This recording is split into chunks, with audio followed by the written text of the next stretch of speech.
जगत के नाथ की करुणा को दर्शाने वाला महाउत्सव, जिसमें त्रिभुवन पति स्वयं अपने भक्तों को दर्शन देने के लिए वर्ष में एक बार अपने गर्भगृह से बाहर निकलकर मुख्य मार्ग पर आ जाते हैं। अगर किसी भी कारणवश कोई भक्त भगवान के पास नहीं आ जा पाता तो भगवान स्वयं चलकर उसके पास आते हैं और भगवान इसी करुणा का प्रमाण है रथ यात्रा उत्सव। प्रत्येक वर्ष आषाढ़ मास के शुक्ल पक्ष की द्वितीय तिथि को जगत के नाथ भगवान जगन्नाथ जी अपने भाई बलदेव और बहन सुभद्रा जी के साथ नगर यात्रा पर निकलते हैं, जिसे हम रथ यात्रा उत्सव कहते हैं।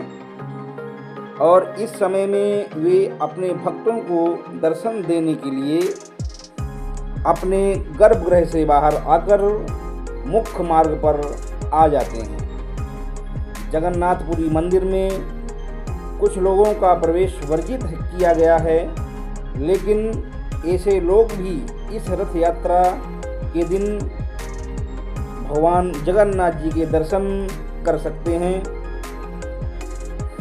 वास्तव में जगन्नाथ जी अपने इस स्वरूप में राजा इंद्रद्युम्न के समक्ष प्रकट हुए थे और उस समय उन्होंने राजा को कुछ आदेश और कुछ वचन दिए थे।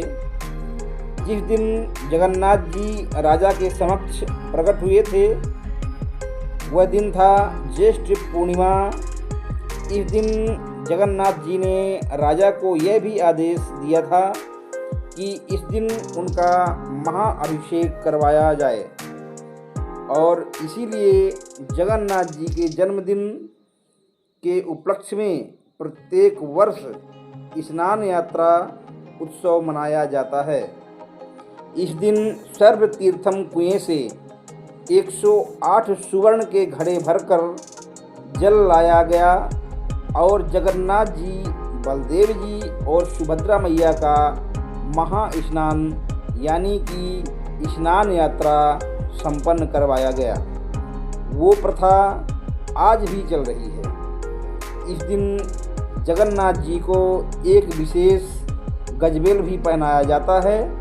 अब इतना स्नान करने के बाद जगन्नाथ जी बीमार पड़ जाते हैं, जिसे ज्वर लीला या फिर अनावसर कहते हैं। इस समय जगन्नाथ जी अपने भक्तों को दर्शन नहीं देते और 15 दिन के लिए अलग स्थान में रहकर राज्य वैद्य से उनका इलाज करवाया जाता है। लेकिन वास्तव में तो यह समय जगन्नाथ जी अपनी पत्नी देवी लक्ष्मी के साथ व्यतीत करना चाहते हैं और एक आदर्श पति की तरह उन्हें प्रसन्न करना की कोशिश करते हैं। इसलिए 15 दिन की यह लीला रची जाती है।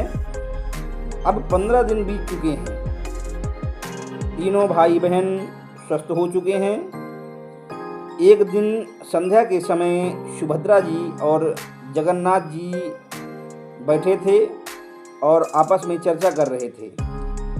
उतनी देर में सुभद्रा जी आती हैं और कहती हैं, भैया कितने दिन हो गए हमें कहीं बाहर गए हुए और फिर अब तो हम स्वस्थ भी हो गए हैं, तो चलिए ना थोड़ा नगर भ्रमण कर लिया जाए।